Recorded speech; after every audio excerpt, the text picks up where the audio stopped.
The Littlest Dinosaur by Michael Foreman.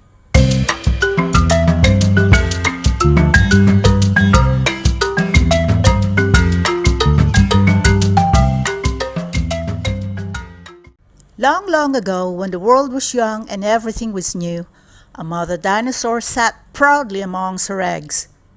One by one, the eggs began to crack, and baby dinosaurs poked their heads out into the sunshine.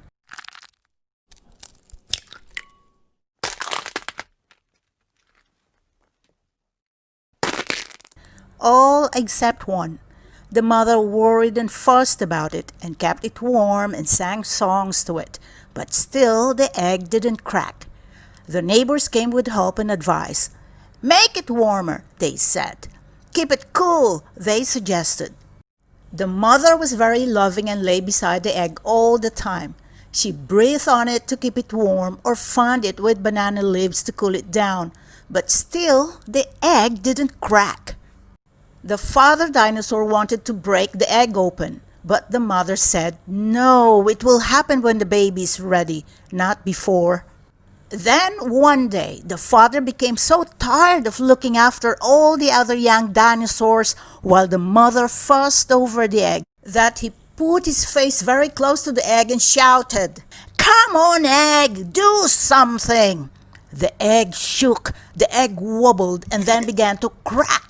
A little crack at first, then a big crack. And the shell broke in two. The baby dinosaur blinked in the sunlight. The father dinosaur gasped.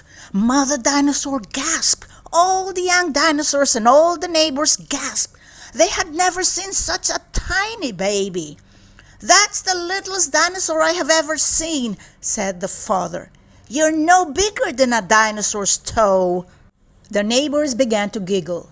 "Oh, he may be tiny, but he's very special to me," cried Mother Dinosaur and scooped the baby up and kissed his tiny face.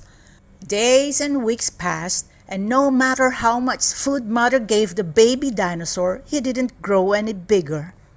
The littlest dinosaur was sad because he was too small to join in with his big brothers and sisters when they played. And then there was the worry about being trodden on by his huge neighbors. The only place that the littlest dinosaur felt safe was high on a hill. There he could sit and look down on the forest. It made him feel bigger. One day, far away on another hill, he saw another dinosaur. It was a long neck.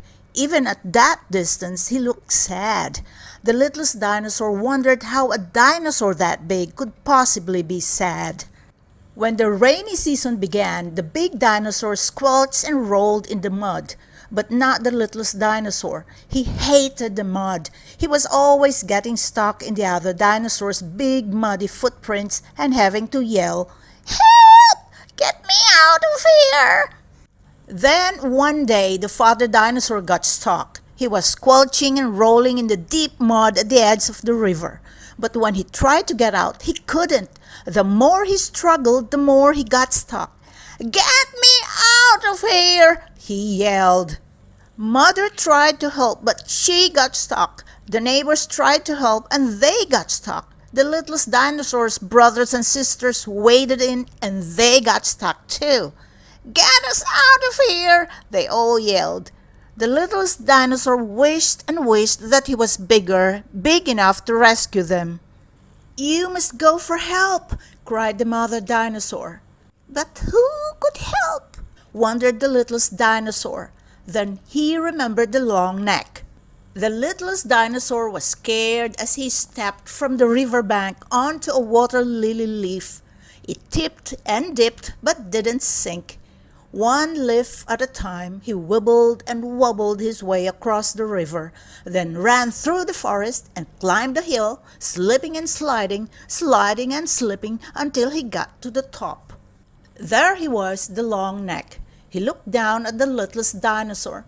"Help me, please," the littlest dinosaur cried. "My family are stuck in the river and the water is rising fast." The long neck picked him up and with great long strides was soon down the hill, through the forest and at the river bank. He stretched his neck across the river and began pushing and pulling the sinking dinosaurs out until one by one they were all safe on the shore. "Thank you," Father Dinosaur shouted as he waved to the long neck. "And as for you," he said, picking up the littlest dinosaur, "you may be the size of a bug, but you have the brave heart of a dinosaur 100 times your size." And he kissed him on his tiny nose. When the rain stopped and the river was not so wide, the littlest dinosaur went to visit the long neck again. He no longer looked so sad. "I thought I was too big and clumsy to do anything useful," he said.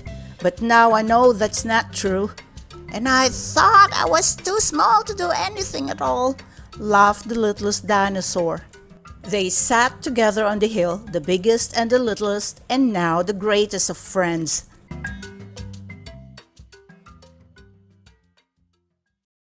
Hi, if you like this video, please give this a like and hit the subscribe button and click the bell icon to get notified whenever I release a new video.